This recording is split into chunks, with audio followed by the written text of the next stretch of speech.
went viral in the internet. I came across this recently when a mass murder happened in a school campus in the United States. And a mother of one of the victims asked, where was God when the massacre was going on? And God, in that imagined conversation, supposedly replied, you took me out of your school campus, remember? In one article, Tina Griego, the Post reporter who wrote the story, joined Bill O'Reilly on tonight's Factor, stated that there is an illegal marijuana market flourishing beneath the cover of the legal marijuana market in Colorado. Ang nangyari, Mr. President, because of their legalization, the black market price of marijuana went up and is now higher in Colorado and neighboring states sa black market. Dito, kitang-kita natin saan talaga papuntang gusto nila dito, kaya gusto nila illegalize. So in conclusion, Mr. President, I dare say that our laws must conform to our culture, knowledge, and experiences. Other countries and cultures may have their ways different from ours. Iba batas sa Middle East, iba sa China, iba sa Europe.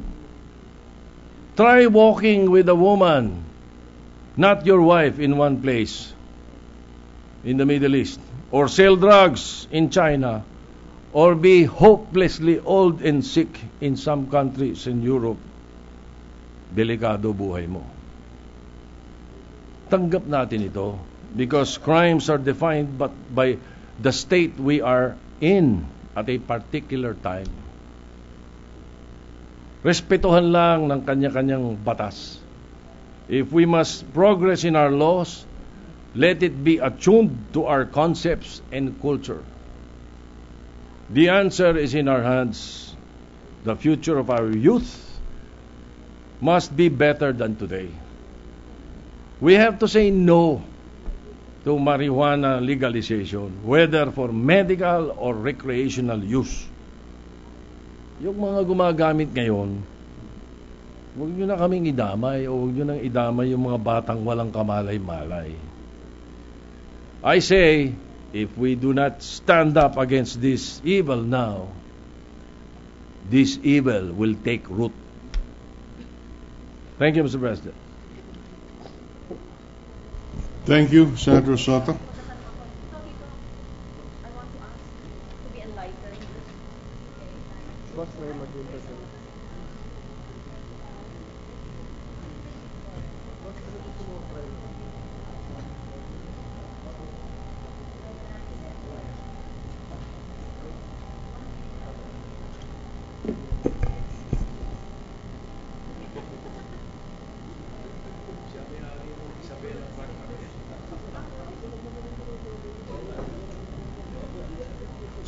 Senator Lauren Ligarda is recognized on the period of interpellation.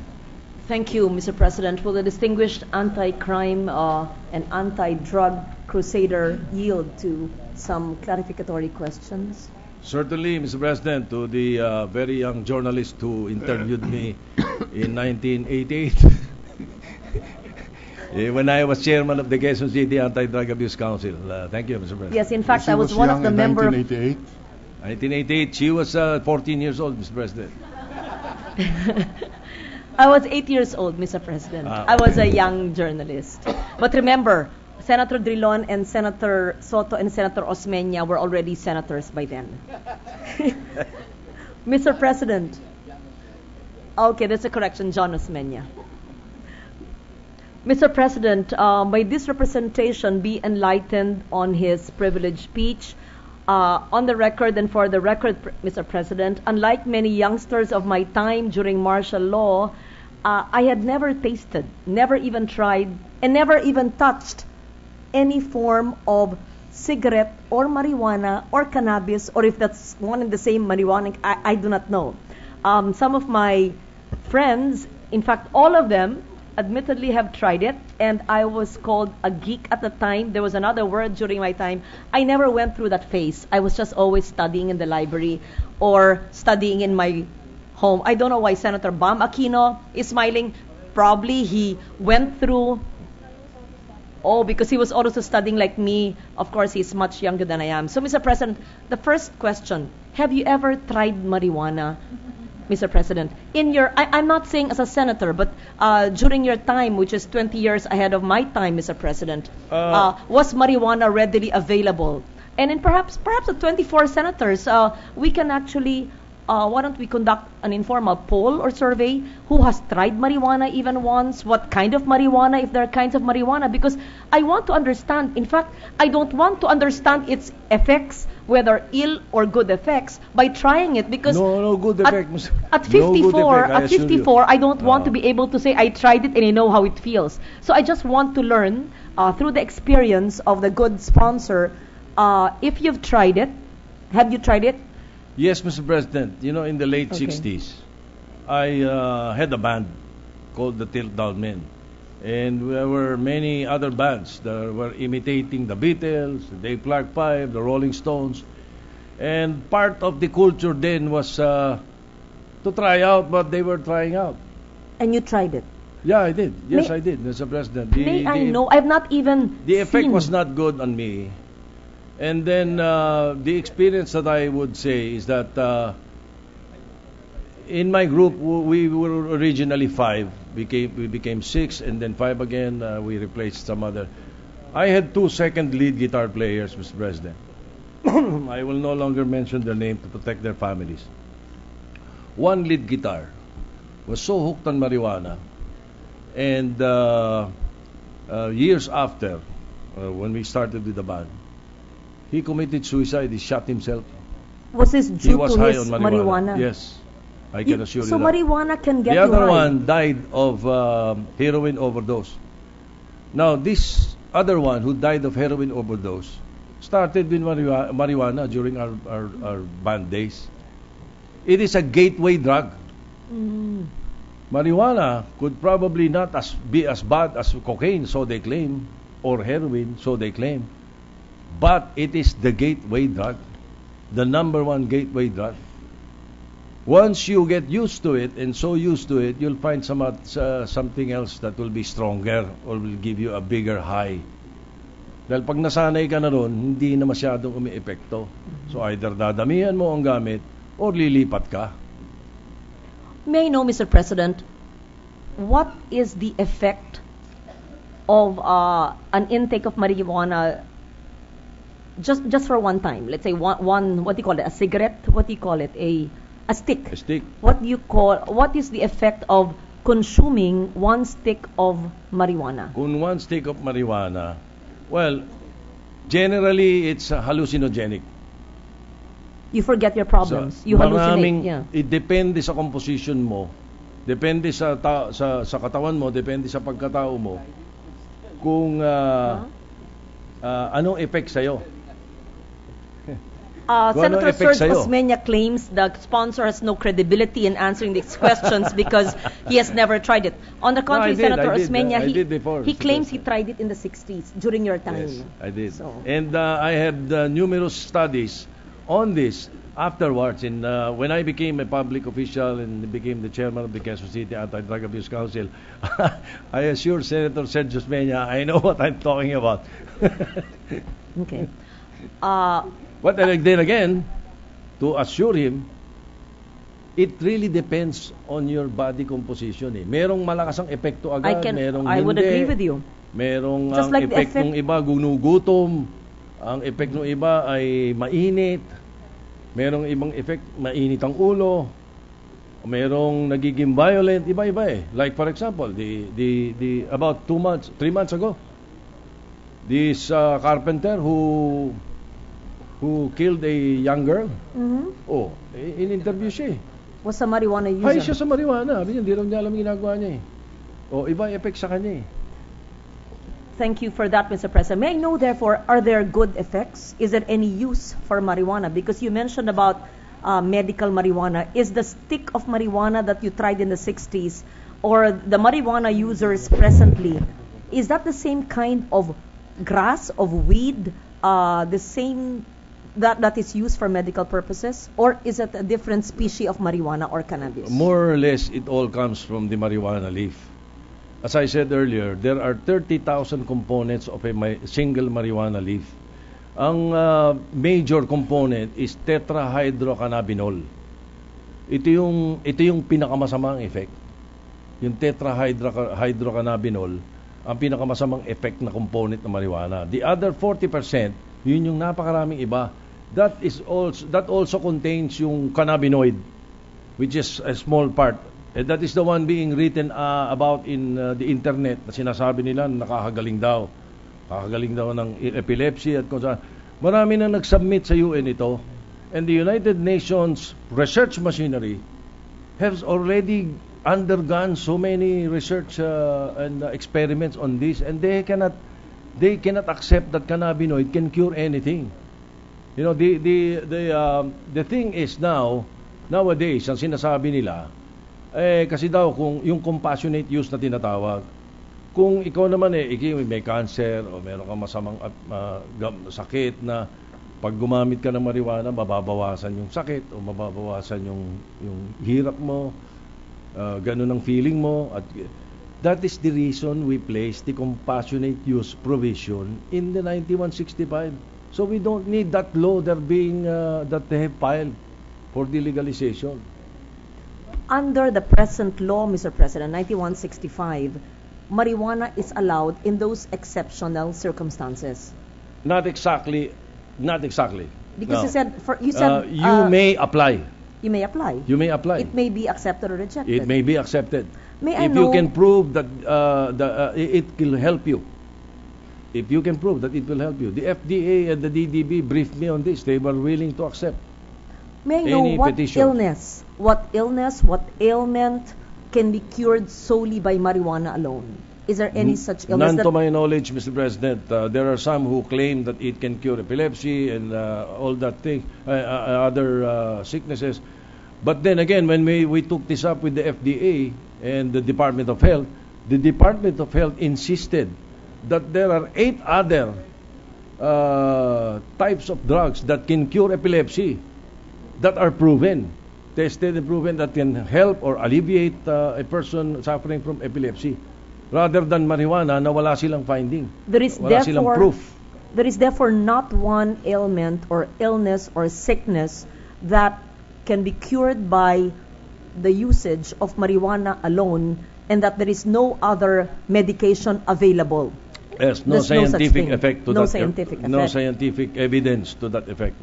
And Mr. based on President. your experience, your own personal experience, and from research conducted not just locally but also by the United Nations, Yes. the negative effects of marijuana are overwhelming. Is that correct? Yes.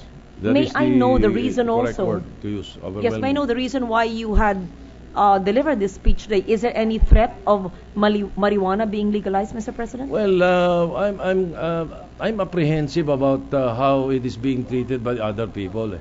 There is a congressman who insisted on discussing it, although the reasons for it are suspect. Who is a congressman, and does he grow marijuana? I don't know, but he's from Isabela, so I don't know. Which congressman and what district in Isabela, Mr. President? And may I know Well, you know, whether Mr. President, Yes. I am not pinpointing. I do not want to pinpoint anyone, but I assure you, right now, there are still 17 provinces in the Philippines with marijuana plantations. How many? 17. There are 17 marijuana plantations. Meron pa. Ang hirap puntahan. In Yung what mga iba, provinces? there were 48, Mr. President, before. And even at the time that I became Dangerous Drugs Board Chairman, there were 48 provinces. Most of them eradicated already. There are only 17 remaining. As a matter of fact, one of them before was Cebu, in the Balamban, and we were able to not only uproot and remove the plantation in Cebu, we replaced the plantation with abaca. Very That is good. why the farmers in Tropical Cebu fiber. who used to be growing marijuana have started shifting to abaca. There are many provinces that have shifted already, Mr. President. 17 na lang yung natitira. I don't know if that province we talked about, where that congressman hails from, has a plantation. I'm not sure, Mr. President. Does Your Honor, do you actually have the list of the 17 provinces where there are plantations? Yes, Presently? I can give you a copy from it comes from the Philippine Drug Enforcement Under whose Agency. jurisdiction By the is way, this? The may I DA? just continue Oh, yeah. before I forget? One also of the reasons why I decided to deliver a privilege speech is because there is a deception going on. Una, itong mga advocates nitong legalization nagtayo ng website. Ang laki ng ginagasta. Ang laki ng perang nasa likod Tapos pati sa mga the media, they are deceiving the media. Merong mga news release na CBCP raw payag na. I asked the CBCP, this was in the newspapers. I asked the CBCP. CBCP said they didn't say anything like that. One of the bishops said that if there is real proof that it can cure something, perhaps we can support that, but not the legalization of marijuana. That's what they said. Pero ang news report, payag na CBCP. Yung mga ganon, and it's happening nationwide. Ibang dating, especially if they're spending a lot on the internet, in social media. That's the reason that I took the floor and had to deliver a speech to tell our not only our colleagues but our countrymen ano talaga itong marijuana at anong nagagawa nito. Is a marijuana plant indigenous to the Philippines or is it an imported species? That's a very good question, Mr. President. No. The first marijuana plant was brought in by a GI in World War II.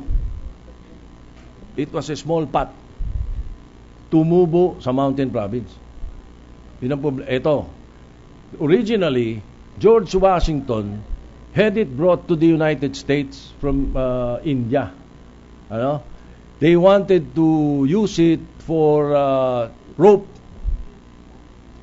Matibay na rope yan Gagamitin sanang rope. Unfortunately or fortunately for the United States, during that time, hindi tumutubo. Ayaw tumubo sa Amerika ng marijuana. Pero tumubo sa Mexico. That is the history of marijuana in that part of the world. Here in the Philippines also. There was no marijuana before World War II. It was a GI who brought in a small pot. Lumaganap na. And that's also the reason why I was so scared about this importation of opium poppy seeds. Kasi pag yung opium poppy seeds, yun ang tinanim sa Mountain Province at saka sa mga itong mga probinsyang itong mga matataas na maganda ang lupa, maganda ang soil, ay baka tumubo. Pag tumubo ang opium poppy dito sa atin, I won't be standing here on this floor, this rostrum anymore. I'm sure I will be 6 feet under the ground. Ibang klase yung kartel ng grupo na. Mr. President, then, first on the opium poppy seeds, there is a ban on importation. So There is a ban on importation. Yes, there is because With regards to they marijuana, attempted in the 9th Congress. They attempted to lift the import. ban. Yeah, to import. They did import already, and we were able to destroy it during that time. And the marijuana plants or seeds or The Senate seedlings. President was Secretary of Justice during that time. Yes. And there's also a ban on the importation of marijuana Yes. plants or seedlings. Yes. And the only problem is it has germinated or spread to 17 provinces. Now, why does the Department of Agriculture, is it not inspect these farms, these plantations, and just transform these marijuana plantations into more lucrative plants or Ang hirap species? puntahan, Or, Mr. President. Nahirap puntahan Where are they talaga. Hirap na hirap. concentrated? Ang PNP, AIDSO, DPDEA, hirap na hirap in these areas na natitira na yan. So we tried to reverse the mentality of the farmers. Imbis na ninenervyo sila, tinuruan namin. Like for example, in Bakun, Kibungan, in Mountain Province, and then there's this other municipality na malaki ang mga plantation. We were able to introduce sericulture instead. So when we uprooted all the marijuana plants, we replaced them with mulberry trees. Beautiful. Yeah, and then to give credit to the Department of Agriculture, Department of Labor, and the Department of Trade, they helped in giving skills training to the wives, the children of the farmers, and the farmers themselves to shift to sericulture. Imbis na yung farmer lang nagpupunta na sa mga bundok at inaalagaan yung mga marijuana plants nila at tina-harvest, ito, tinuruan lahat, doon na mismo, open. At wala na silang kinakatakutan. Bakon, Kibungan, and I forgot the other municipality. Mr. President, if you could convince, or those government agencies were able to convince the marijuana plantation owners and the farmers to shift to abaca in your first example, and to sericulture, to plant mulberry trees in the second, you could do that with the 17 others. Yes, I have been monitoring the DDB, and they have been trying their best. Of course, they lack the funds, but they have been doing it. May I request, maybe not now, the locations of these 17 plants, and I could actually ask that of the Department of Agriculture, perhaps, at the proper time during their budget hearing. But yes, I thank Mr. the President. good... La Union, Santol, La Union has already been converted, but the other municipality near Santol. It would be interesting for you to take us on a field trip or even a committee hearing of your committee in I haven't seen a marijuana plant or plantation. I would like to see, Mr. President, perhaps you could bring the media and see, and then ask that farmer who is willing to convert his farm into a mulberry farm. Yes, Really? Mr. President, one thing about this plant, ito talagang halaman ito ng demonyo eh. Ito lang ang plant na tumutubo sa dilim. That is why, when we were offered by Australia a satellite locator, walang makita kasi nasa ilalim ng mga puno. Mhm. Yung mga marijuana plants, So it's tinatanim perfect nila for sa gitna ng mga multi-cropping. puno. Oo. Sa gitna ng mga puno na matataas, hindi nakikita. Don't say that because it may seem it's perfect for multi-cropping, even for farms which yun lang ang tumutubo sa ilalim ng mga shade. Oh. Oh. Magkano ba per kilo ang marijuana, Mr. President? Nowadays, I have no idea. wait, I'm not Sino too sure. I know current Shabu is 1,500 Dapat yung current users per gram. 1.5 per gram. Marijuana, mas mura siguro, Mr. President. I'm not, How much? hindi ko kabisado. Per gram or per Hindi kilo? ko kabisado nowadays. Around estimate. We can probably ask PIDEA when At the proper, during their yeah. budget also. Mm-mm. I have many more questions, but never mind. I don't know why this group of men here get so excited when we talk about marijuana. Especially Senator Bam Aquino, who claims he has never tried it anyway. Yeah. So thank you, Mr. Sponsor. Thank you also, yes, Mr. President. I have Thank more you. questions, but the 17 provinces, please, who are host to these marijuana plantations, We I'd will be interested submit to you know. a copy. Thank you.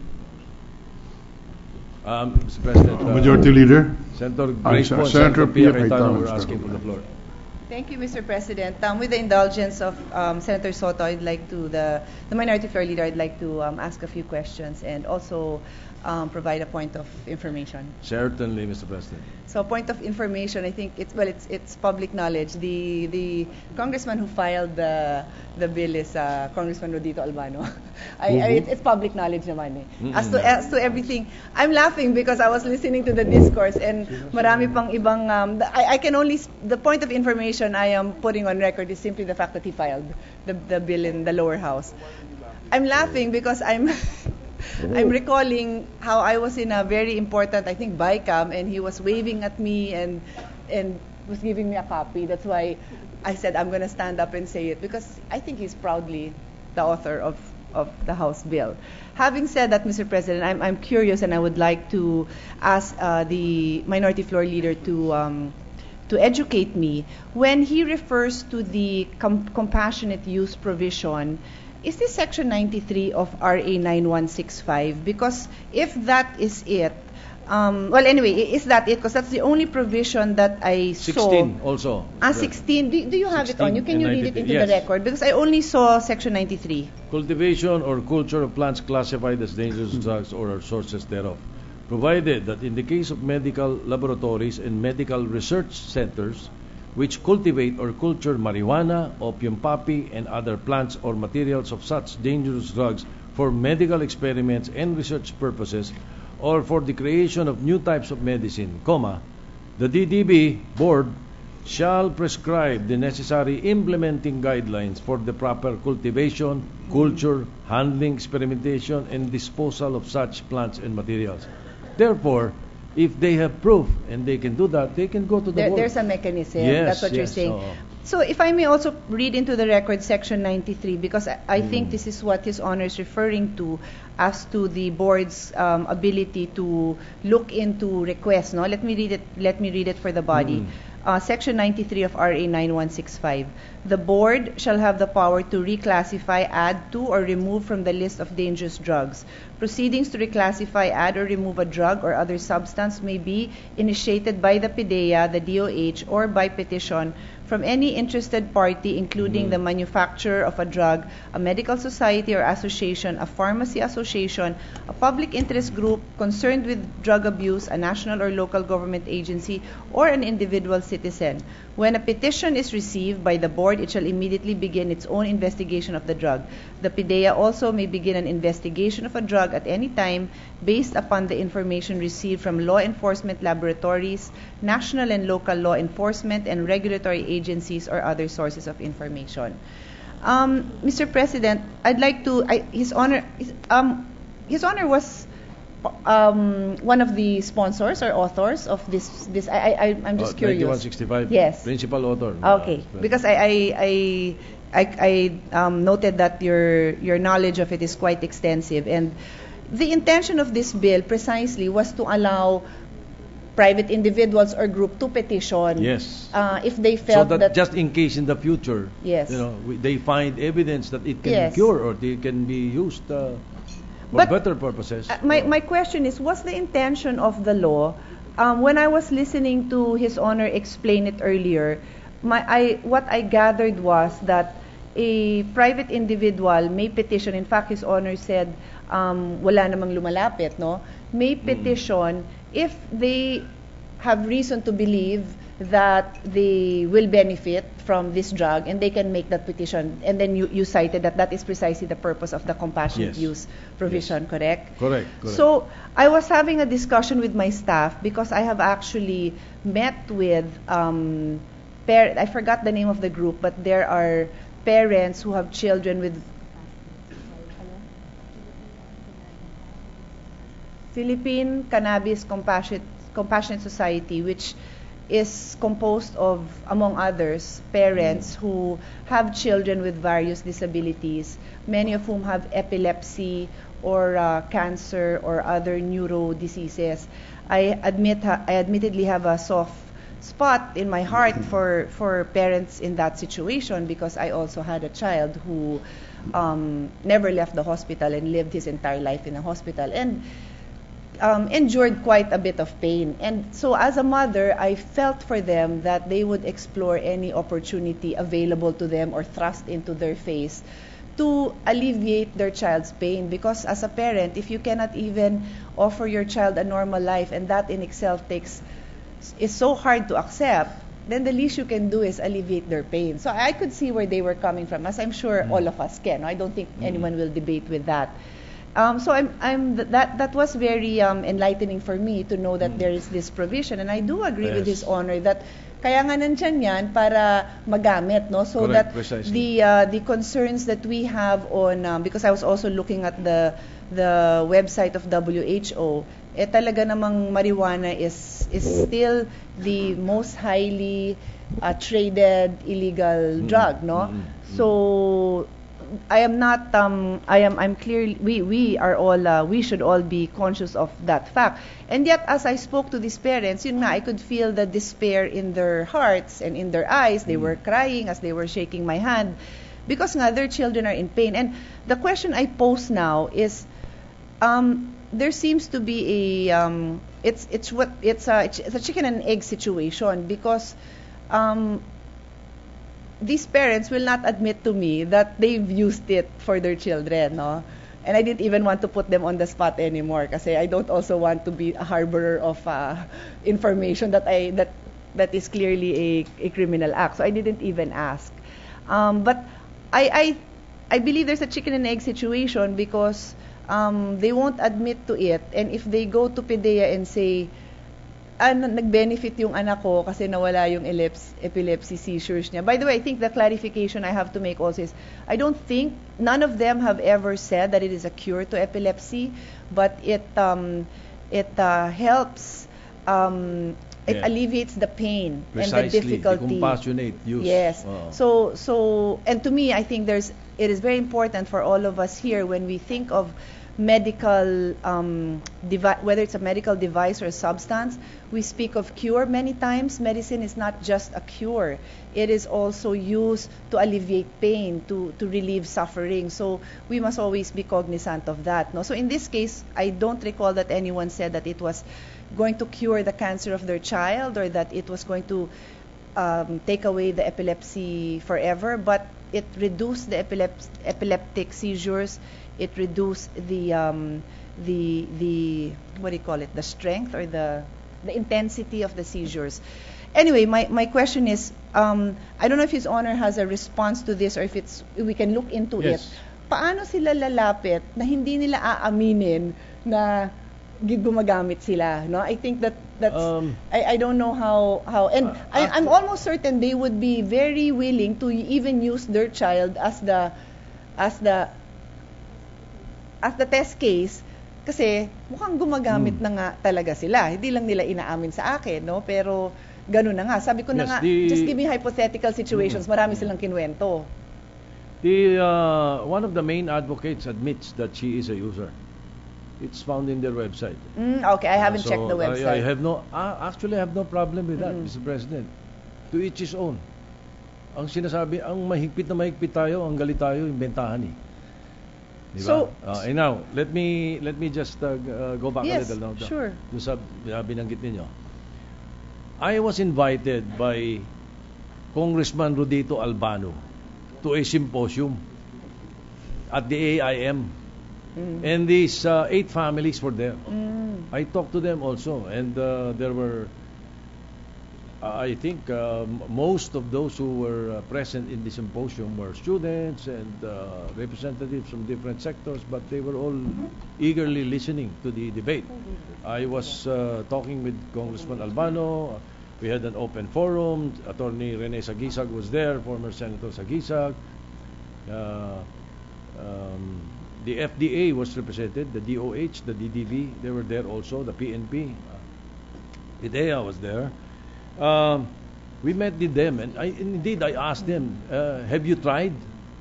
And they told me that they're basing it on internet reports that they find in the internet concerning a certain writer who wrote about cannabinoid. Cannabinoid is a component of marijuana. What I told them then was, I had 2 messages for them. The first one was, if you really think cannabinoid can cure something, can cure anything at all, no, or it could alleviate anything, you can work and give me the research. I will be the one to bring it to the United Nations and submit it, so that we can extract ourselves from the convention. We're a signatory. Ang Uruguay nga, they're legalized. Bigla silang tumigil kasi they are being expelled by the UN. So, sabi ko, we can do that. Kasi, look, opium poppy, isa sa pinakamatindi. Pero, morphine comes from that. Morphine is extracted from a poppy flower. So, if they can prove that cannabinoid can cure something, it can be extracted from marijuana. But then again, there is no proof, no scientific evidence to that fact. So, I explained that to them, and I told them that I was willing. Then that was the time that the DDB and the DOH told them that they can file this petition based on the law. I explained it also. Well, I don't know if they have tried. even up to the present, I will be, together with Your Honor, Senator Pia, I will be willing to help them file a petition and show the proof and allow them the use. What I'm saying is that, ito ba makakagamot sa'yo? Sa tingin mo, you have proof makakagamot sa'yo, go ahead. But my point is, wag mong idamay yung mga anak namin. Dahil pag nilegalize mo yung marijuana, generally, katulad ng gustong mangyari nung iba, kaya nakakatakot yung pagpupush nitong batas. Ibang usapan yon. Madadamay na Madadamay na ang Pilipino, madadamay na ang Filipino youth na hindi walang problema doon sa patulad ng problema magagamot nila. So, right now, I'm still willing to help these families, and I'm sure the DOH, the DDB will be, and the FDA, they're willing to accept these petitions. Well, I asked for their contact numbers and I will relay that to them, no? Kasi like I said, no, my heart bleeds for these parents who are searching for, again, no cures. No, most of their kids have no. I think all of the kids whose pictures they showed me have no cure. This is just relief from the pain. One last point, Mr. President. They had in their company a medical doctor, and I had also asked what medical evidence is there. And he says this is still being studied, even internationally by the WHO. So I checked for myself, and of course the WHO website, as His Honor says, has a whole long list of all the detrimental effects of marijuana. No, that's not a subject of dispute. But there is a provision on therapeutic use of cannabinoids, and I'll just put that on record. I am reading from the WHO website. Several studies have demonstrated the therapeutic effects of cannabinoids for nausea and vomiting in the advanced stages of illnesses such as cancer and AIDS. Dronabinol tetrahydrocannabinol has been available by prescription for more than a decade in the U.S. Other therapeutic uses of cannabinoids are being demonstrated by controlled studies, including treatment of asthma and glaucoma as an antidepressant, appetite stimulant, anticonvulsant, and antispasmodic. Research in this area should continue. For example, more basic research on the central and peripheral mechanisms of the effects of cannabinoids on gastrointestinal function may improve the ability to alleviate nausea and emesis. More research is needed on the basic neuropharmacology of THC and other cannabinoids so that better therapeutic agents can be found. So anyway, that is what's on the WHO website, and I am happy to know of this compassionate provision, as at knowing me having been a parent whose only hope is to discover other mechanisms that would alleviate my son's pain also. I know that that is something that these parents are looking for. And I'm one with the minority floor leader in my concern that as we try to help parents or whoever else are suffering who may need medical intervention, that they would not be used as a front to legalize a product which does have documented ill effects, especially for our youth. No, I would not want that to happen, but at the same time, I would want to have an open mind as to how we can explore any opportunity for a parent to give medication or relief from pain to their children. So thank you very much, Mr. President, and to the Minority Floor Leader. Thank you, Mr. President. Also, in that case, I think I know the position of Senator Pia. She has the same position as Secretary Hillary Clinton when she was interviewed just about a week ago concerning. She was speaking in a town hall meeting, and she was asked point blank if she will support the legalization of marijuana, and she said her answer was, it needs further research. That was her answer.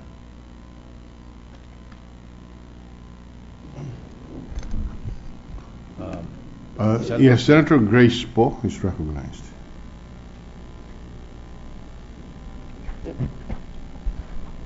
Thank you, Mr. President.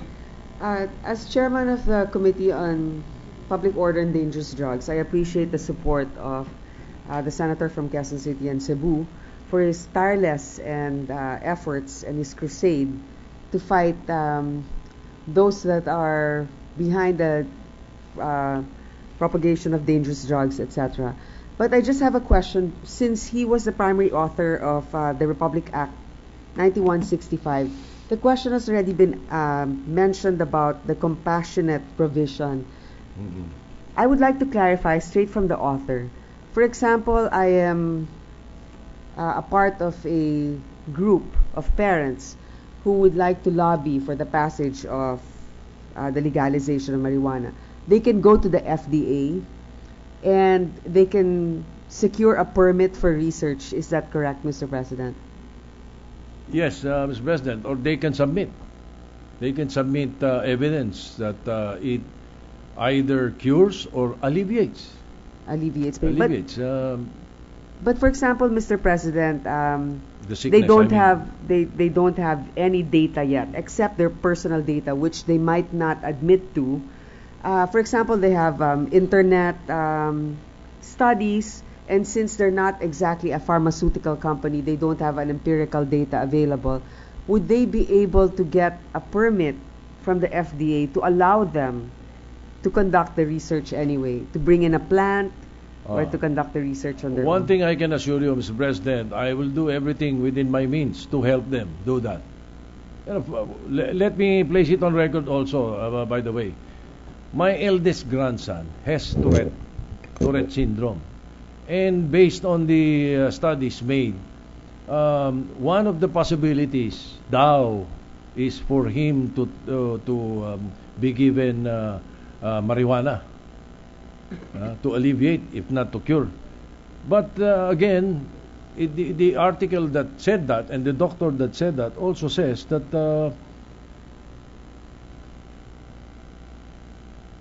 it could be, but no proof of being of helping a neurological disorder. No proof yet. Yun ang problema talaga yung walang ebidensya Sabi lang sabi. Yes, Mr. President, if the UN, as you mentioned, is the biggest research facility and they still have no findings on the medical effects of marijuana, then it will be hard-pressed for us to find some proof here in our own country where we don't even allow the testing. But my question would also be regarding the complication of matters with our relationship with the United Nations. If, for example, because of compassionate use, they're able to prove that there is indeed a factor in marijuana that can alleviate pain, for example, and then the FDA approves it, will it jeopardize our relationship with the UN if the FDA approves and legalizes marijuana? No, if we confine it to the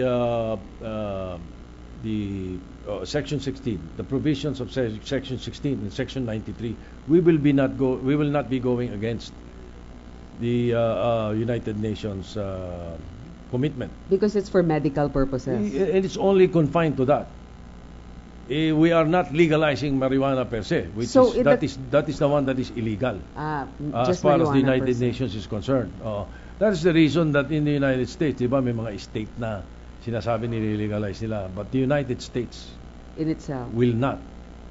So, Mr. President, for example, I'm a mother, and then I can prove that for my daughter it works. It eases her pain. If the FDA approves it for me to use it, that means it will have to approve across the board, right? Or will it give certain exceptions only to individuals? They will have to approve it across the board if they have proof to that effect. Yes, that's Hindi also what I was pwedeng thinking. case to case or what do you call this subjective. Hindi pwede. So, Mr. President, also another argument against the legalization of marijuana, there are a lot of big pharmaceutical companies, and as you've said, there are 30,000 components to marijuana. And if they can extract the 40% that is Not destructive, tetrahydrocannabinol. right? Why hasn't, let's say, a pharma company come forward with the research? I mean, I'm just more curious about I think that. they did. They But- have done this through the years. They have done this. As I said, every year there are more than one petitions filed with the United Nations on this subject alone. So- And they have tried most of the 30,000 components.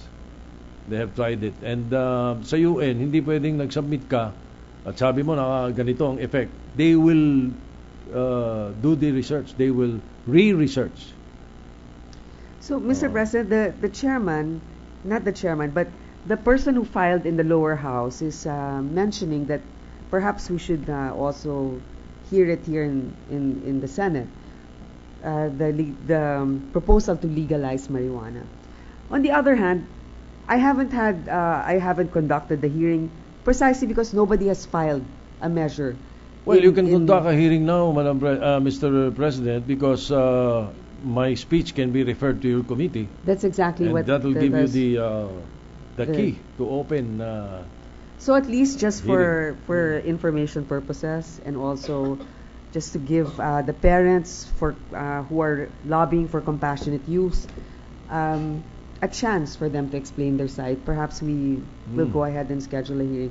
But again, thank you so much for enlightening us and being new in this committee. Your insights are certainly valuable, and then we appreciate it. Thank you, Mr. President.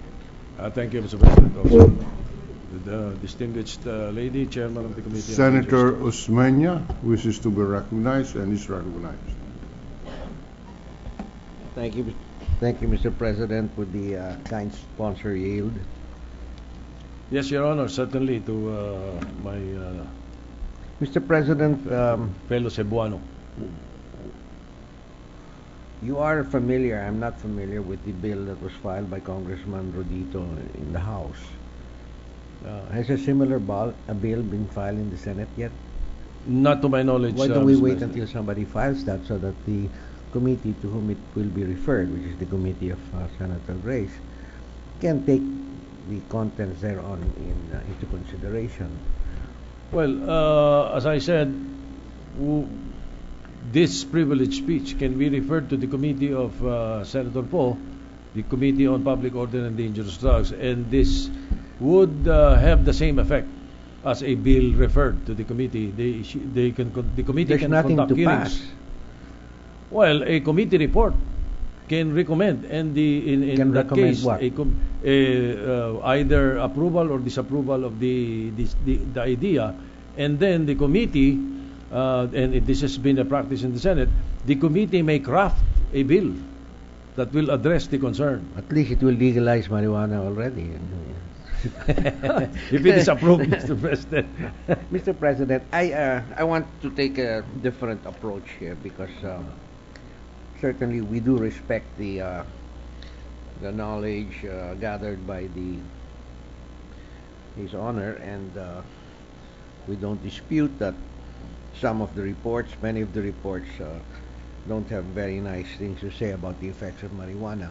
But the trend in the world, Mr. President, is not so much to legalize marijuana, but to decriminalize it. And there is a difference. For example, before I escaped to California in 1977, California had just decriminalized marijuana. In other words, it did become a felony if you had in your possession less than 1 gram, which is 2 joints, two sticks. It was $100 fine. So that made it easier on those who were users but did not deal in big volumes. And that was what, almost 40 years ago. Now, as years went past, marijuana, of course, became a huge underground industry. But other countries of the world, including Spain, France, Belgium, Netherlands, even Canada, literally decriminalized marijuana without putting it on their statute books. I think France allowed you 1 or 2 plants, Spain also. But if you would walk down the streets in London and you were smoking a joint, the London bobby would just look at you and not pay attention to you. In other words, it was such a misdemeanor. Why should he waste his time and bring you to the precinct and spend 2 hours writing up a report? Friends of mine who live in Detroit would just drive across the river, the Great Lakes, into Canada, buy their joints, and bring it back into the United States. And this was 30 years ago. In other words, the world was saying, this is a soft drug. It is a drug. There are certain things that are not good about it, but we should treat it like tobacco and alcohol. Why spend so much money trying to chase all of these guys who are smuggling them across the border from Mexico? As a matter of fact, the biggest producer of marijuana was up in the California mountains. I mean, really huge plantations there. And we're spending so much money. You look what happened to alcohol during the time of Prohibition. The supply-demand effect. Of course, the law of economics came into play. There was a big demand. There was a limited supply because it was against the law. And you spawned the likes of Al Capone, Machine Gun Kelly, and all the big crime lords at that time. When they suddenly decided to throw out prohibition and legalize it, lo and behold, they just had a law that said if you're below 18, you can't buy a bottle of scotch, but otherwise, it's regulated. And that is the trend of the world law enforcement agencies. Unfortunately, it is the United States which refused to amend the international treaty to convert marijuana from a hard drug into a soft drug alongside alcohol and tobacco. And it was Clinton who said that while he admits he smoked marijuana in his youth, he says he didn't inhale. Of course, he also didn't have sex with Monica Lewinsky. But those are different definitions that are in play in the States, but not over here. So, Mr. President, maybe we can ask the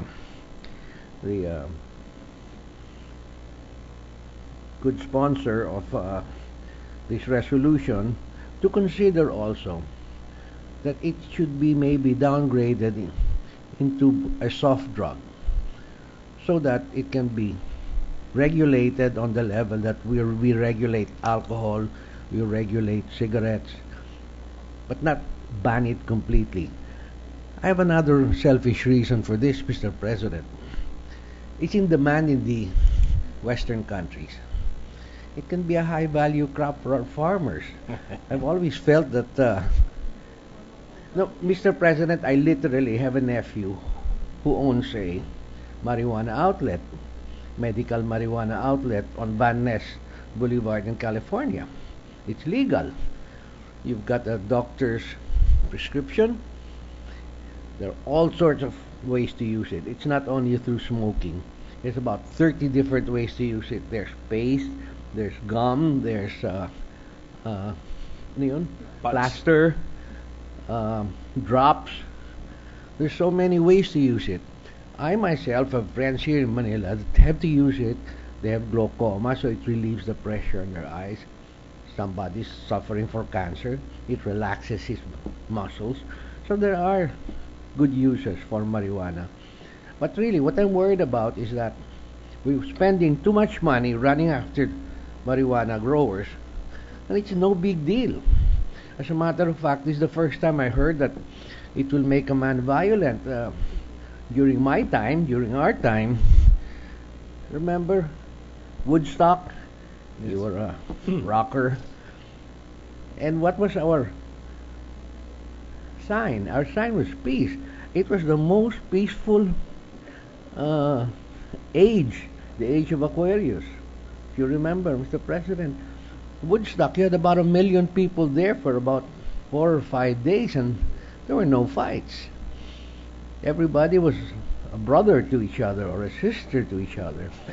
So maybe the committee should look at this in a different light. Not so much to say it's legal and anybody can buy it, but let's regulate it in the same way that some states in the United States have begun. Regulate it and treat it like alcohol or tobacco. Practically all of Europe does it. There are cannabis bars in Amsterdam. You can walk into a bar and order your joint. So that's all I'm saying, Mr. President. It should not be 0 or 100. Maybe it should be somewhere in between. Thank you, Mr. President. Thank you. Mr. President, I respect the opinion of the distinguished gentleman from Cebu. But let me say that he is somewhat correct when it comes to the aggressiveness of other countries. But if they started the way Senator Osmeña wanted it done, it could have been acceptable. What do I mean? Kung ginawa muna nila is dinicriminalize sila katulad ng ginagawa nila ngayon na pagka you grow it and you use it, it's not illegal. But if you sell, it is illegal. Ganun ngayon sa Vancouver, Mr. President. Their parliament changed it. But before, nilegalize nila. So, reverse eh. Reverse dun sa sinasabi ninyo, Mr. President. I'm glad you agree with me that now we should allow at least one or two plants in the homes. I don't agree with that totally, Mr. President. What I'm saying is that you are somehow correct and better than their ideas, the approach that they did. For example, British Columbia, Vancouver, imbis na labanan, nilegalize. Ngayong nilegalize, dumami kriminal, dumami addict, nagka-problema. Same thing that happened to Spain. Ang Spain complete reversal eh. Dati, 25 years ago, they legalized. After 5 years, illegal uli. Kasi nga, dumami krimen eh. And no, related. That's what's happening to Colorado now. The car crashes, puro hindi na DUI ng alcohol eh. DUI ng marijuana eh. Ang nangyayari. Now, anyway, so, ang Vancouver has toned it down. They legalized before, but now the parliament agreed that what I said earlier, kung nag-grow ka, ginagamit mo sa bahay mo at sarili mong gamit, hindi ka huhulihin. Pero once you sell it, it's drug trafficking and it's illegal. Ganun yung sa kanila ngayon. Same thing in Netherlands. Ganun na ngayon ang step nila. Their parliament is discussing this and that is the proposal now. Dati open na open, pero ngayon hindi, binalik nga eh. So instead ng step by step sana muna, hindi, tinira agad nila, nilegalize eh. Pagkatapos atras, masama pala. No? And what you're saying is that dito muna, tignan natin yung possibilities. That's right. Possibilities, I'm ready. The committee can look into this. But would you be agreeable again, to two plants per household or 3 plants? No, Mr. President. Kasi you mentioned alcohol, ano? You mentioned alcohol. Ibang-iba alcohol, Mr. President. Alcohol, overnight, wala na. Inihi mo lang, wala na eh. Marijuana, try using a stick now. 3 weeks, nasa iyo pa. You will test positive within 3 weeks. Sa marijuana, doon pa lang makikita mo laki ng diferensya ng alcohol at marijuana eh. It stays with you that long.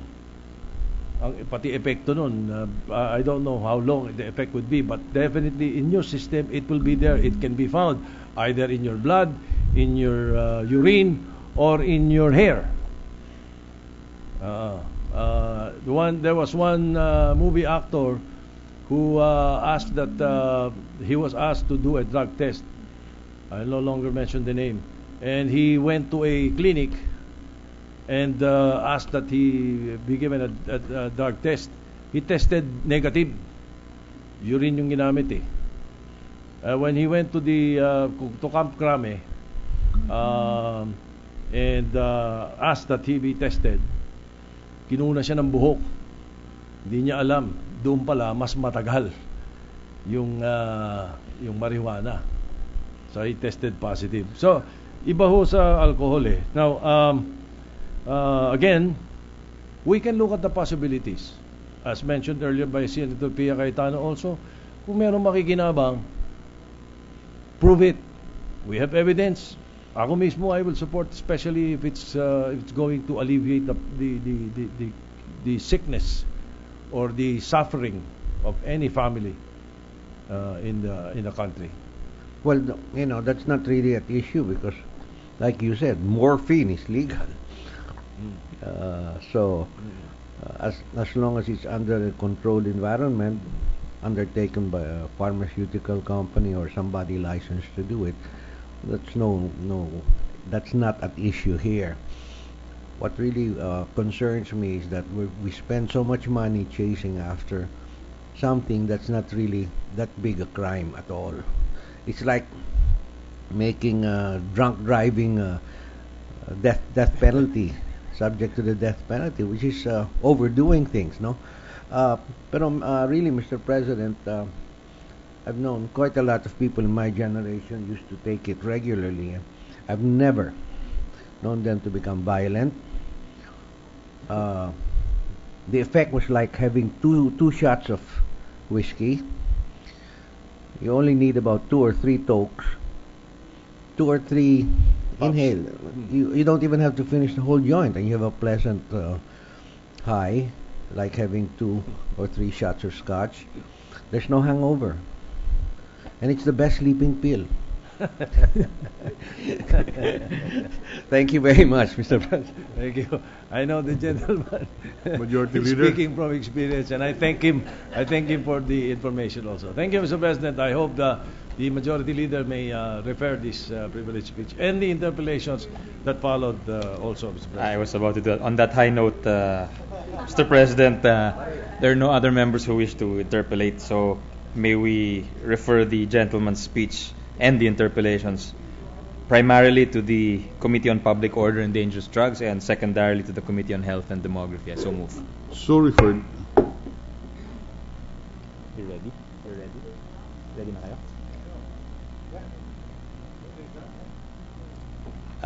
Mr. President, I move that we resume consideration of Senate Bill number 2210 under Committee Report number 24. Before the chair acts to the motion, with the permission of the chamber, can we have a 1-minute suspension? Sira. May meeting naman po. Alas 5.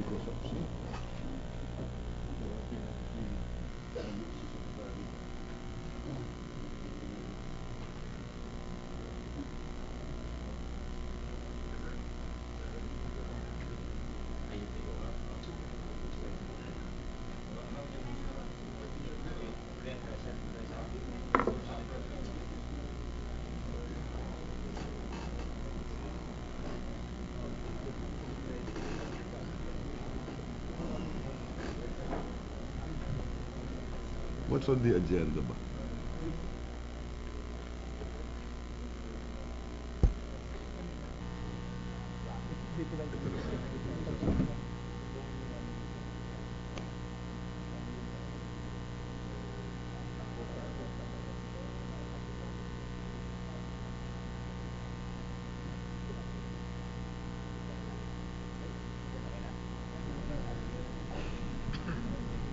Ready to resume, Mr. President. Session is resumed. I move that we resume consideration of Senate Bill number 2210 under Committee Report number 24. Is the Poverty Reduction through Social Entrepreneurship or present bill, Mr. President? Is there any objection? Hearing none, the consideration of Senate Bill number 2210 under Committee Report number 24 is now in order. Mr. President, the status of the measures that we are in the period of interpellations. I move that we recognize the sponsor, Senator Bam Aquino. Senator Aquino is recognized. Thank you, Mr. President. To interpellate, I move that we recognize Senator Gingona. Senator Gingona is also recognized. Thank you, Mr. President. Mr. President, would you yield to certain questions on the bill? Of course, Mr. President. Okay, thank you. First of all, the bill talks about social enterprise. Yes, Mr. President. And it says here it provides goods and services. A social enterprise provides goods and services directly related to the primary mission of improving the well-being of the poor, basic and marginalized sectors, and their living environment. Explicitly declares and pursues poverty reduction, rendering both transactional and transformational services. That is how it is defined, Mr. President, in the bill. Mr. President, how do you define transactional, and what do you really mean by it? Mr. President, if I may take a step back, and first dwell on the definition of social enterprise, probably that will help me also answer your question further. Mr. President, a social enterprise, as you had defined, is a social mission-driven organization that conducts economic activities that directly help the poor. And in layman's words, it's basically an organization that seeks to help communities out of poverty or Filipinos out of poverty, but through the engine of business and not through the engine of charity or dole-outs. So, Mr. President, in the world, we do have this movement of non-government organizations, civil society organizations who are starting to adopt a social enterprise model where they do their service of helping communities. Of course, the intention is to bring them out of poverty, but the way that they do this is through business or entrepreneurship. Now, Mr. President, with regard to your question on transformative and transactional, these two aspects actually refer to the possible business models or models by which these organizations do their service. So transactional, for example, Mr. President, microfinance or institutions provide loans. And that's a very important aspect in terms of putting up an enterprise. In some cases, they provide training, Mr. President. And in that sense, there's a transaction that happens. For example, when you introduce new technologies, Mr. President, to an area, there's this one social enterprise in the Visayas which, through an indigenous technology, helps communities in the highlands get water from the lowlands. So you're introducing a new technology, Mr. President. These are all transactional. Merong produkto o merong serbisyo na binibigay or binibenta, but this is in effect will yield to the benefit of the community. Now, Mr. President, when we refer to transformational, this goes to the traditional view of institutions helping poor communities, like leadership formation, organizational development, educational opportunities. So, Mr. President, it basically puts into context two different types of activities that social enterprises can do with communities or with Filipino families. Therefore, Mr. President, would certain corporations using their what they call corporate social arm would that not qualify under this? So let's say Ayala Corporation, which we know is a corporation that is for profit, but they do have a lot of activities which fall under transactional and transformational services. Would they qualify as a social enterprise? They would not, Mr. President, on different levels. One is that the institution itself must have been created for the purpose. So in their case, they have a different purpose because they're Ayala Corporation. Of course, you can look at the different activities that they do, telcos, land, etc., etc. Secondly, Mr. President, usually if it's a corporate social responsibility endeavor, you're usually looking at your profit and donating a part of your profit to an institution or to a community. So the usual practice, Mr. President, with corporations is that they usually use their CSR to support social enterprises who then provide the transformational and transactional activities to the community. So they would not be characterized, Mr. President, as social enterprises per se, but definitely they do have a role to play in terms of supporting the environment where social enterprises can do their work with more communities in the Philippines. Oh, thank you, Mr. President. That distinction seems to be clear.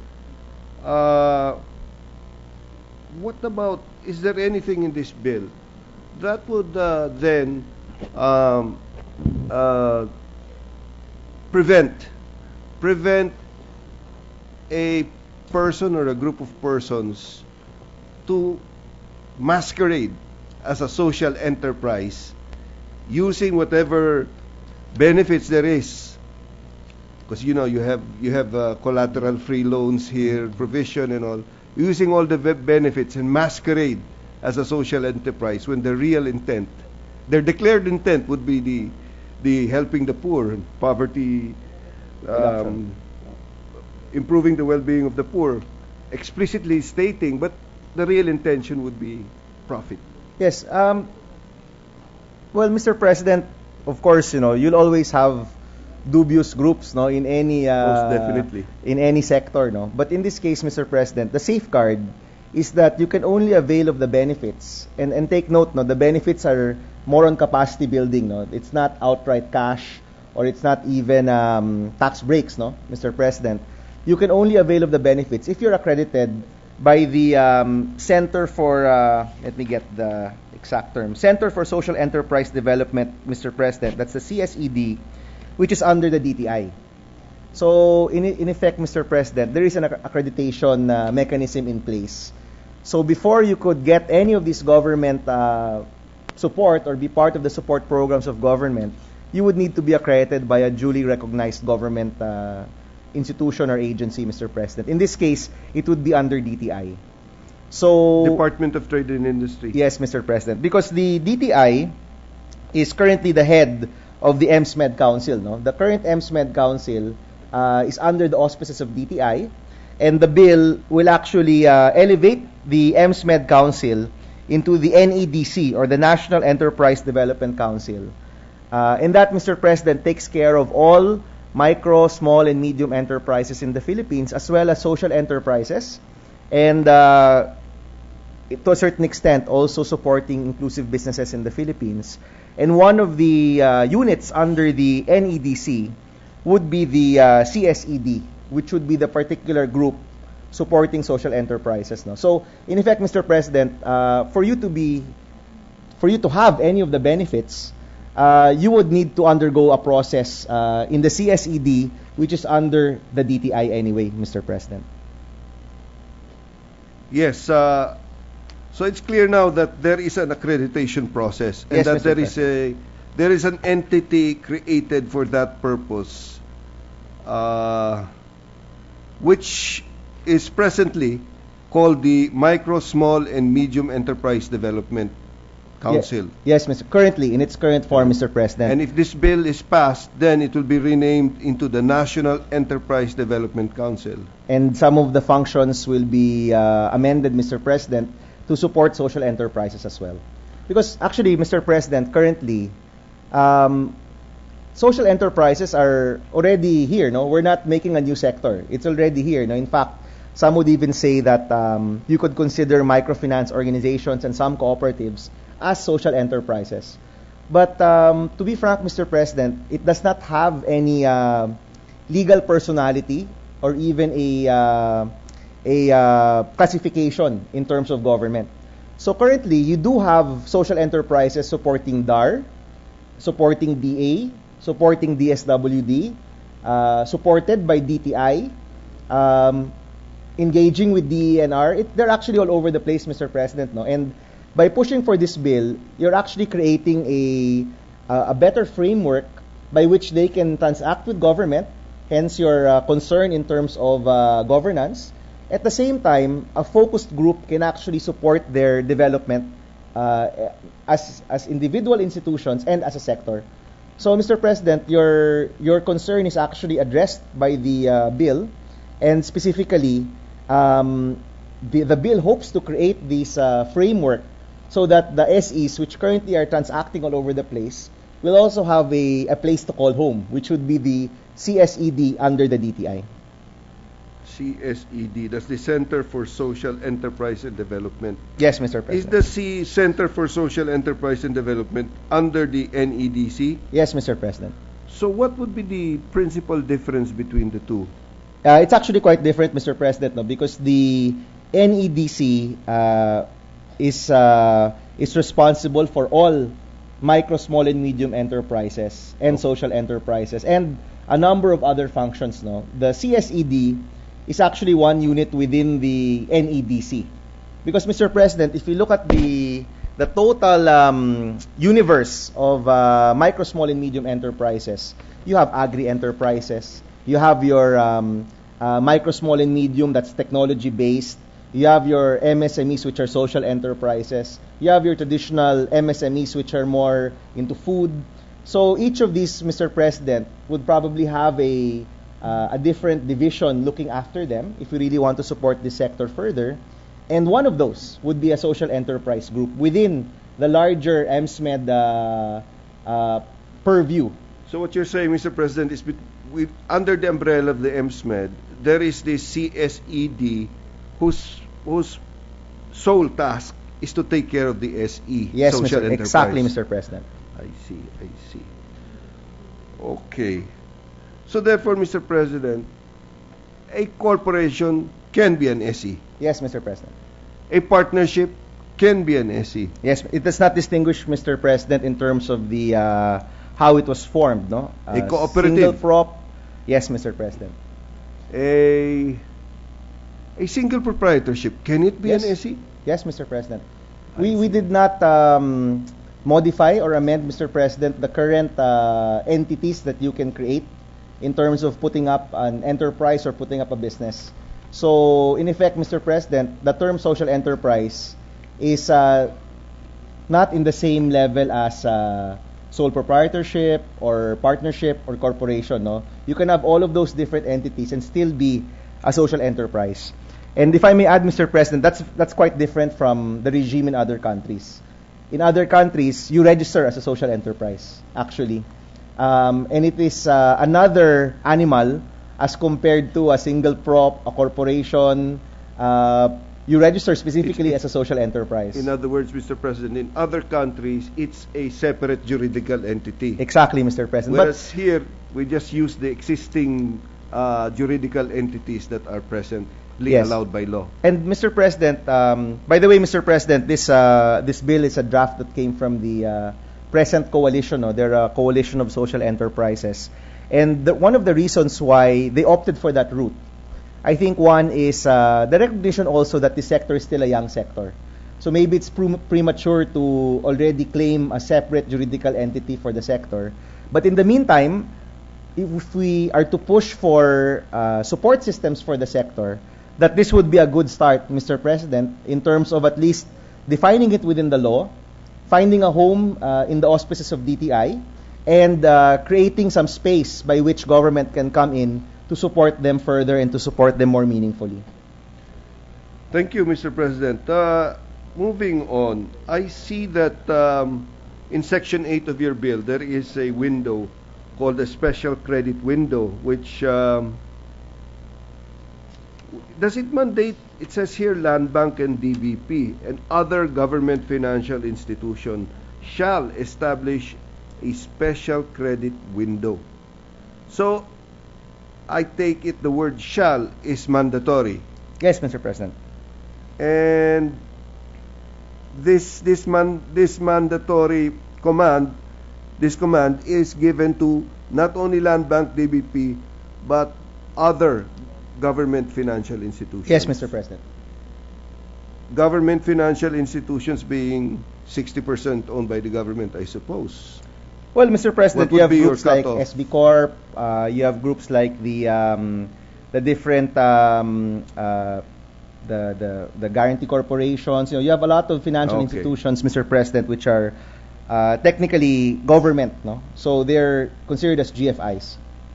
And it mandates them to give non-collateralized loans. Yes, Mr. President.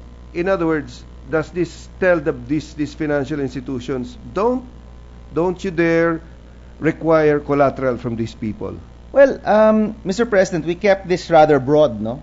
So of course it's up to them to be able to limit the amounts which will be non-collateralized, no?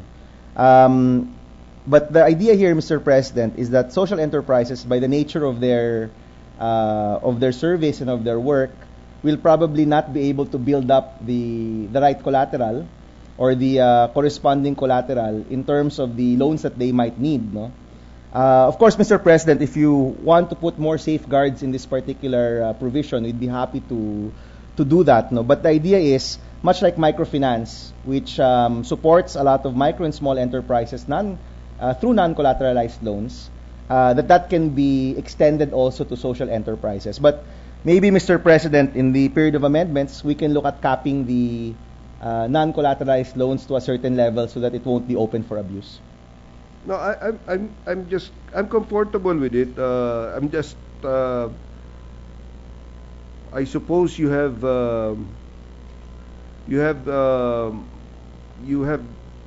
taken the opinion or the stand of the GFIs on this matter. Well, Mr. President, no, through the hearings, we solicited their comments, and they have not negatively commented on any of the provisions as yet. No, in fact.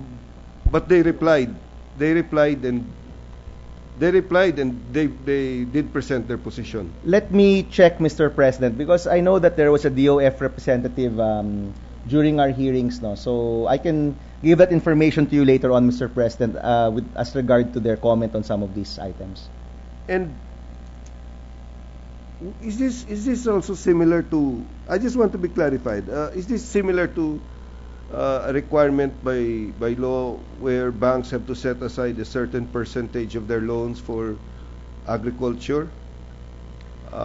Is this so that now this what you're saying here is GFIs should put a certain there's no percentage but a certain special credit window for Mr. President, that's Section 10, no, which is compliance to mandatory allocation of credit resources.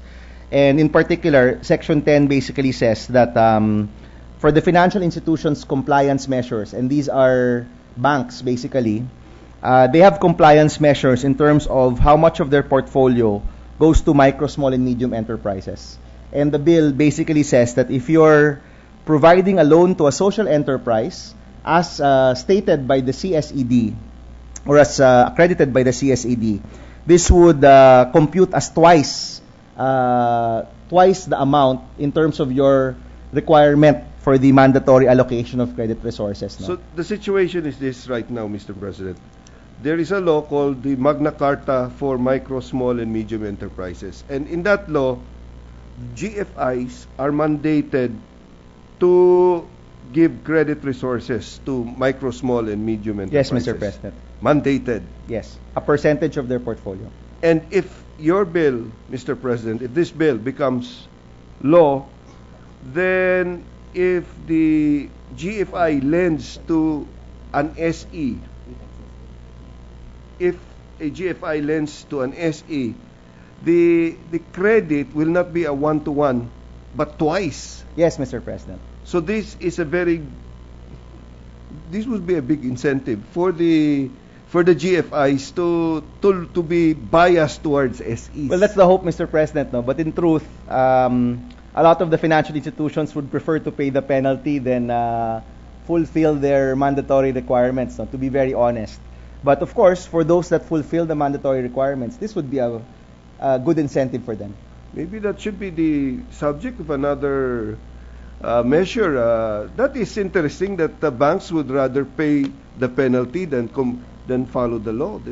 Well, Mr. President, something we should look into, don't you think so, Mr. President? Of course, we can look into that, Mr. President. I'm sure the chairman on the Committee on Banks would have something to say, because to be very honest, Mr. President, there are a lot of people who aren't fans of that particular provision, because some of the banks feel that it infringes upon their ability to engage with the market. Not only that, Mr. President, doesn't it raise interest rates because they have to allocate certain percentage of their loanable funds for that portfolio? Yes, Mr. President. There is actually, of course, two schools of thought with regard to this provision. But as you said, Mr. President, this can be taken up in another law or another bill. Thank you for that, Mr. President. Then there is this Social Enterprise Guarantee and Surety Fund, Mr. President. Yes, Mr. President. It's to be established, I understand, when this bill becomes law, Mr. President. Yes, Mr. President. And it says here it shall be equity contributions of the government financial institutions. Yes, Mr. President. It does not mandate which government financial institution. So, once this bill becomes law, the Phil Guarantee, which is the administrator in this bill, administrator of that fund, can call on any and all government financial institutions and say, hey, under this law, you have to contribute equity. So you are hereby commanded, give us equity. Yes. Is that proper interpretation, Mr. Yes, President? Mr. President. The Philippine Guarantee Corporation, which actually is the government body that handles guarantees, will be tasked to look into the matter and decide on the matter as well. Okay. Mr. President, just on the record, it's now called the Philippine Export-Import Credit Agency. It's not Yes, the Mr. President. Philippine Guarantee anymore. And so this will have a guarantee. It will guarantee A component, Mr. President. a yes. component of the loans, I suppose, of the obligations of the SEs. Well, Mr. President, on one hand, you have the loans which are non-collateralized, and of course, there's an incentive in terms of the mandatory requirements for credit resources. On the other hand, you have government providing a guarantee cover. And the idea here, Mr. President, is that you make it easy for SEs to be able to get financing and scale up their businesses. Yes. But again, Mr. President, these are only the ones accredited by the CSED. So if there's any concern in terms of governance, we can rest assured that they will have to go through a process. And you will only award those that the CSED, which is under the DTI, will choose as worthy of these types of benefits, Mr. President. So, when it comes to dealing with government, for example, like in Section 12, you have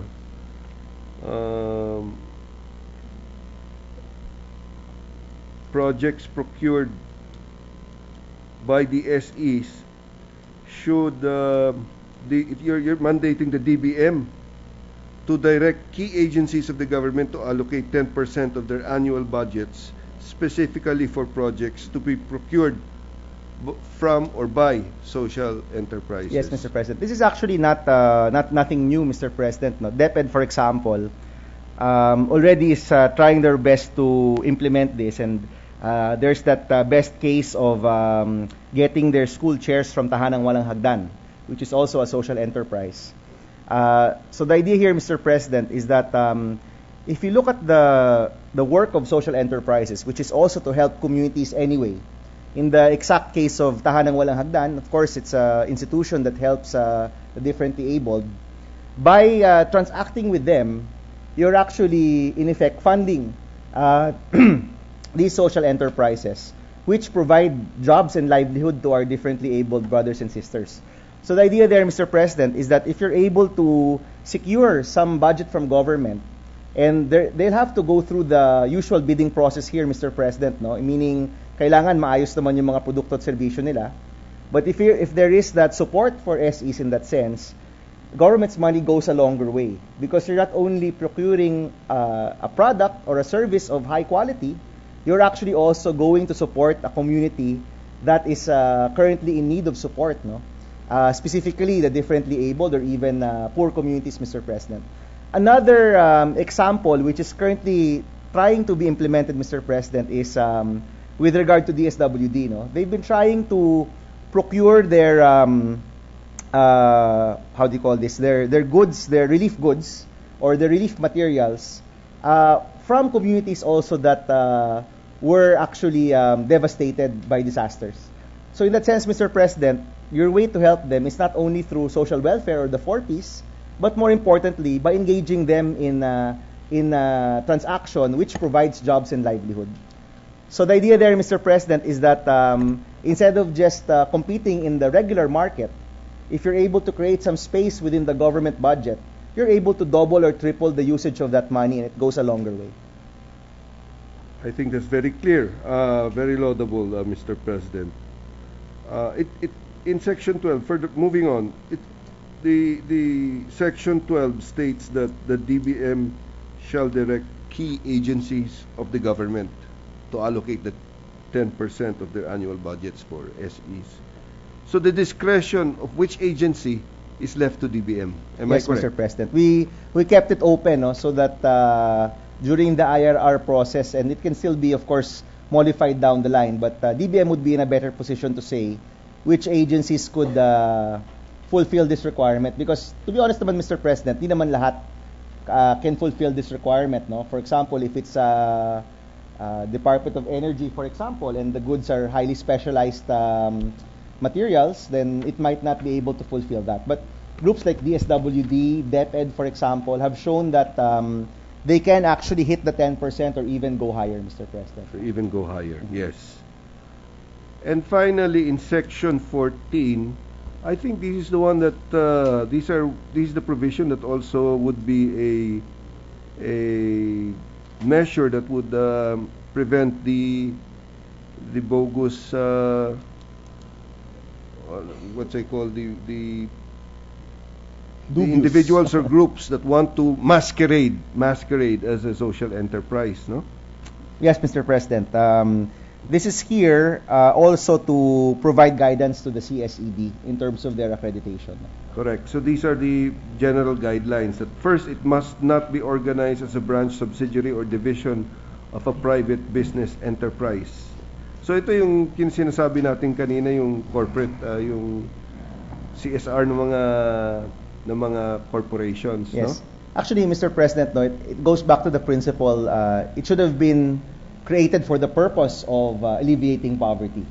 So if the primary purpose was something else, then it would be hard to consider them a social enterprise. But if the nature of the institution itself is such, then it becomes easier to classify them, Mr. President, as an SE. And then, secondly, you have a 60-40 rule, or at least a ceiling of 60%, that total expenditures of 60% must directly accrue to the fulfillment of its social mission or to provide transformational services for the poor. Yes, Mr. President. I suppose the CSED and the other entity, what's the one? NEDC, Mr. President. NEDC and the CSED will provide the necessary details for this. Again, Mr. President, no, this is we're not starting from scratch. No, we were looking at the PCNC accreditation process as a similar process that the social enterprises can undergo. No, and as we know, the PCNC process accredits the NGOs who can accept tax breaks from government. So in that same case, Mr. President, there is rules there in terms of their expenditure, their usage of funds. The SEs can undergo a similar process so that we can be sure that those that avail of these benefits are really those which are worthy, Mr. President. So why not make the PCNC, am I correct? Yes, Mr. President. The PCNC, the accreditation entity, since it's already there. Why do we have to spend for one that we have to put up, spend some government funds where the PCNC is already there? Why not make PCNC the accreditation arm?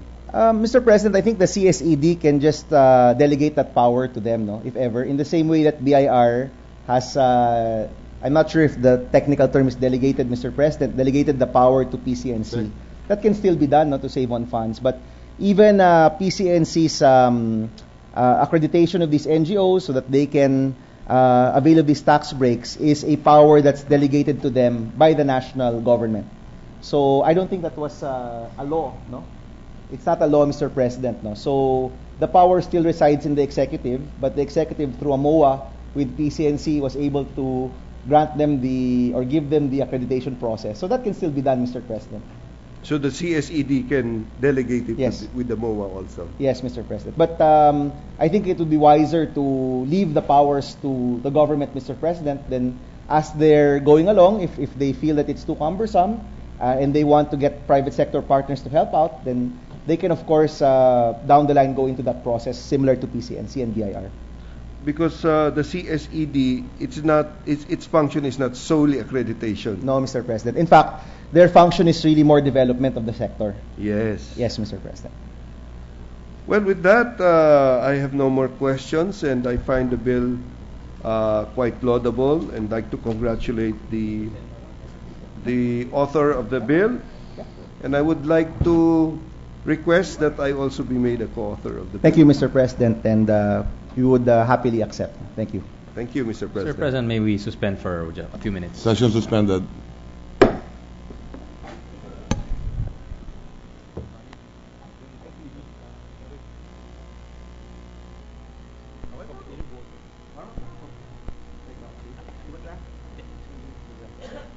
Meron pa?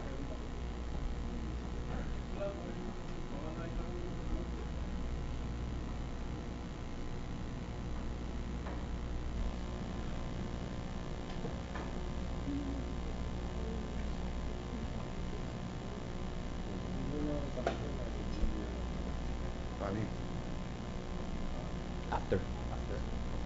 Ano ba yan? Interpellation. Gusto mo ba? Bukas na. Okay na. Yeah. O, sige. Magsilat na. Hindi, magsilat. Ready to resume, Mr. President. Session is resumed. May we recognize the distinguished minority leader for a few questions. The minority leaders are recognized only for a few questions. I assure you they are few. Mr. President, will the distinguished gentleman yield to a few questions? Of course, Mr. For President. my enlightenment. And Thank if I you. may say, Mr. President, nakaka-high rin ang discussion na ito because I get high on social enterprises, Mr. President. Thank you. Mr. President, the Act, or Senate Bill 2210, establishes the present program of the poverty reduction through social entrepreneurship. Under Section 4, it shall identify, quote, strategic economic subsectors with potentials for growth. This appears to be very broad. What are the? Why are the specific functions of the present program not enumerated? Well, Mr. President, no, just to give an example, no, for this year, the current thrust of government is on agriculture, tourism. Secretary Balisacan actually pinpointed, no, if you remember in previous hearings, Mr. President, specific areas which the government has focused on in terms of poverty reduction. So we just wanted to keep it broad, Mr. President, so that if the thrust of government changes, that you can also have some leeway, no, to be able to identify those subsectors. But Mr. President, of course, if we want to pinpoint that or even amend it to be more specific, we would be happy to do so, Mr. President. Well, I was just thinking, if it's too broad, baka it will be very difficult to implement. Yes, Mr. President. That's very wise, and we can amend it down the line, Mr. President. But again, the general idea there was just to keep it broad so that you're not limiting yourself to specific sectors. All right. Okay, now 2210. The National Enterprise Development Council shall replace the existing Micro, Small, and Medium Enterprise Development Council. It also provides that there should be Social Enterprise Committee under the National Enterprise Development Council. There shall also be a Center for Social Enterprise Development, CSED, under the supervision of the National Enterprise Development Council. Both the CSED and the Social Enterprise Committee are tasked with the implementation of the present program. So, isn't this an overlap of the functions? Mr. How do you President, plan to address this? I think that's the same. The CSED, Mr. President, were you referring to the CSED and the NEDC? Because we Yes. only have two. Yes, NEDC. Okay. Oh. If I may explain, Mr. President, no. Currently, we have the MSMED Council, no? Micro, Small, and Medium Enterprise Development Council. That already is limiting, Mr. President, because if you look at the environment of micro, small, and medium enterprise, it's already more diversified. No, you have tech type of small enterprises. You have agri-based small enterprises. You have social enterprises. So one recommendation, Mr. President, is actually to expand MSMED Council to really be able to support all of these different subdivisions of the micro, small, and medium enterprise development world. And just one of these, Mr. President, is the social enterprise world. No, in effect, Mr. President, we could have just said the MSMED Council is now responsible for all social enterprises, but we wanted to make sure that there's a unit within the MSMED Council that is particularly tasked with supporting the programs, and later on, Mr. President, will also be responsible for accrediting who are the social enterprises that can transact or that can avail of the benefits given by government. So you don't think this is an overlap? In the sense, Mr. President, that the NEDC is the larger body, and then the smaller body is the CSED. They're not at the same level, Mr. President. The NEDC is overarching all of the different types of enterprise development in the country. And then just one of the units there, Mr. President, is the one handling social enterprise. Okay. The CSED. All right. Now, Section 11, Mr. President. You mandate the establishment of an internet-based electronic movable collateral registry to encourage financial institutions to accept a broad range of assets and to replace the chattel mortgage registry. Is the kind of this kind of technology already feasible? Parang Mr. puro hacking ang abutin mo rito, ha? Have you had any research already? Actually, Mr. Available? President, more than the internet-based, it's really the redefinition of what can be considered as collateral, no? Because currently we really focus on just land and real property, and in other countries, Mr. President, they use contracts, they use intellectual properties, number of trees, for example, as possibilities for collateral. So actually, Mr. President, the groups that had proposed this section were saying that if we are opening up the definition of what can be considered as collateral, then you'll be allowing more people to access financing. Now, the internet-based part, Mr. President, is really just the tool by which you can check up on it, no? But the main idea here, Mr. President, is that you open up the definition to other things, no, Mr. President, as stated here in Section 11. In fact, Mr. President, and I'd like to thank my phone a friend here, the movable registry was suggested by DOF that we put it in as Department of Finance? Yes, Mr. President.